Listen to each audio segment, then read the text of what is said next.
this first. Stacy Rome asks, there are so many platforms to go live. What do you think of using Zoom or Zoom to Facebook Live? I've done it before. But I usually use it pre-taped because I think that the problem with going live off of a Zoom is that they brand it heavily. So you feel like you're also doing a Zoom commercial. Right now, it's the free solution. So I think that it's great. And I like I said, I've used it myself. But I think there are other platforms that are out there that you can look into that can take video and stream it of multiple people. But I think that, if you're looking for something quick and easy, Zoom is a great way, a solution to that problem. Yeah, that's amazing. I know that Scott and Sonia had also mentioned StreamYard. Sue, is that something you've heard of or have used before? And what's been your experience with it?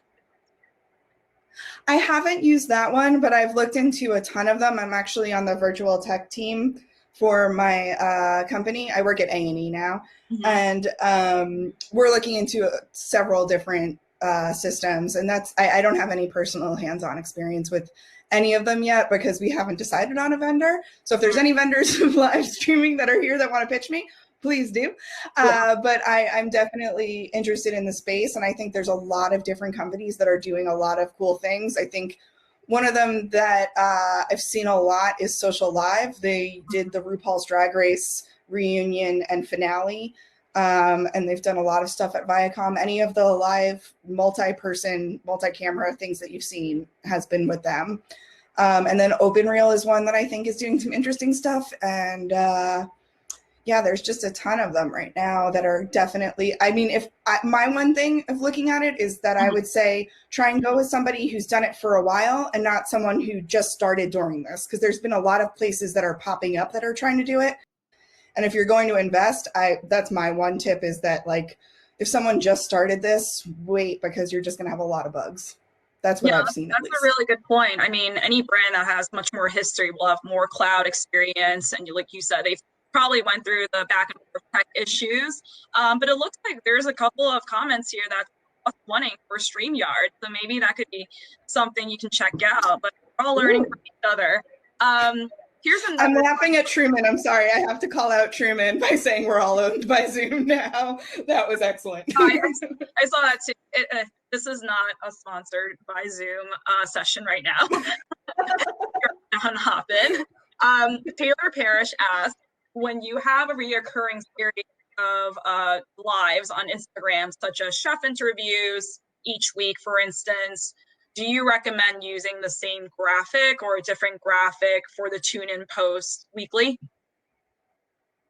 That's a great question. I would definitely mix it up. I think that utilizing the same graphic makes it seem like it's always going to be the same, and you want people to think it's fresh and different.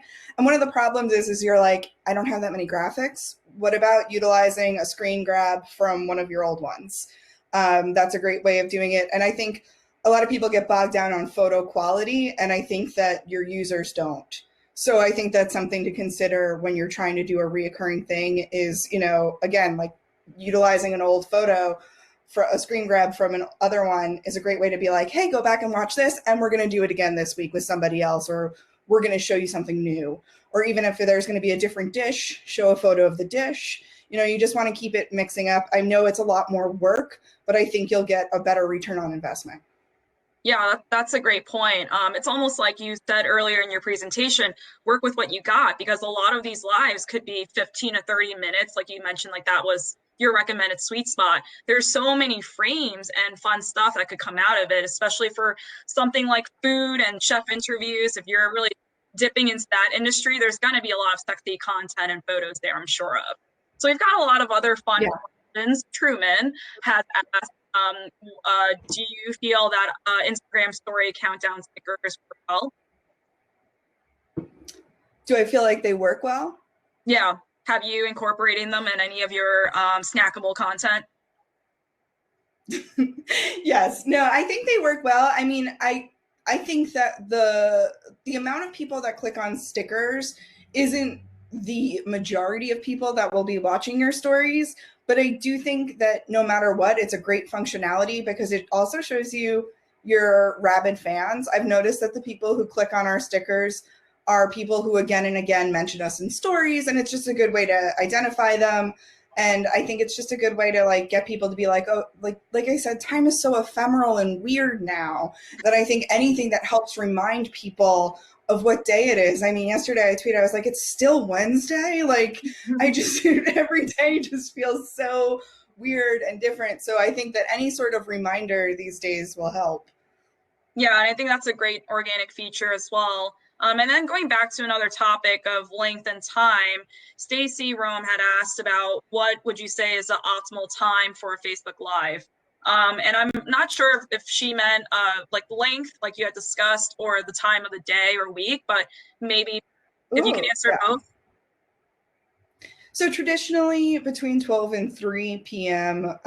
East Coast time was a great time because you're catching people like waking up lunchtime on the West Coast, and that's a good frame. And I mean, I think that's always like kind of known as a sweet spot, and I think evening hours are also good. But like I said, like I feel like time is so weird now. I don't know if those numbers have shifted. I think for a Facebook Live, if you're gonna only be on for 5 minutes, it's not worth it. It usually doesn't perform as well. Facebook, as we know, or you may not know, is that they love a long video because they want you to eventually try and monetize it. So they're going to prioritize it in their algorithm. Facebook will tell you that's not true, but you know, they can't tell you all their tricks. Yeah, unfortunately, can't get into too many of those secrets there.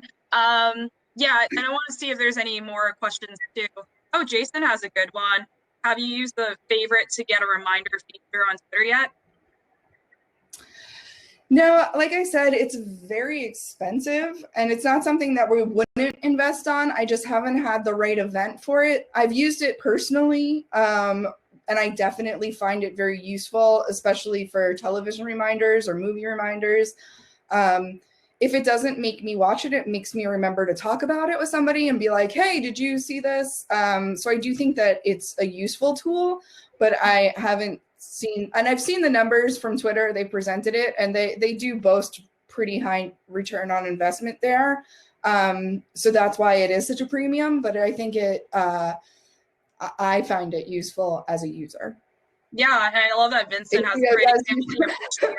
I can Vincent, definitely. sorry to talk over you, Amelia, but Vincent saying that HBO loves that feature. If I had HBO money, I mean, Yeah.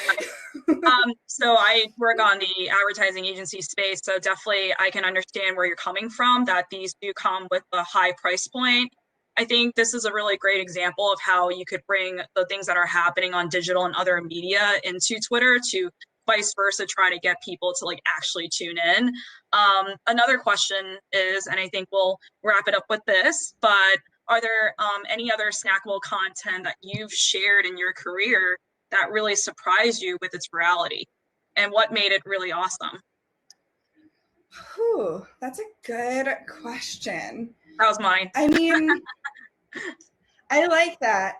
I think it's expected, but never ceases to amaze me how well animal content does. Oh my I god. think, like, when in doubt, throw up an animal. Not, but you know, like put up an animal, and people will really engage around it. You know, BuzzFeed used to talk about their signs of a virility of a post is just like, I don't know if I'll remember all of them, but it's like emotion.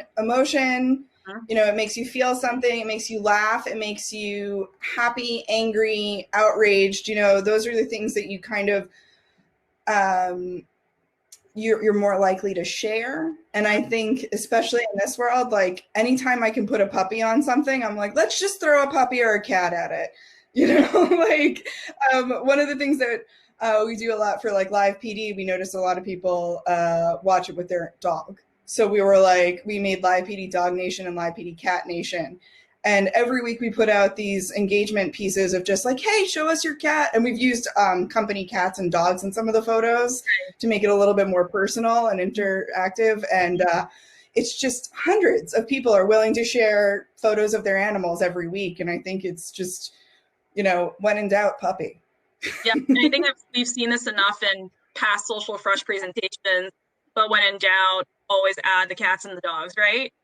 And I think that wraps Exactly. it I mean, up. or maybe something really cute like a guinea Yeah, pig on a good day. I don't definitely. Anything know. cute.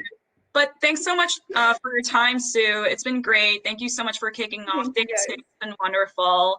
And I'll catch you at the later sessions. Thanks, everyone, for Thanks, participating. guys. Everyone stay safe. See Thank you you so later. much.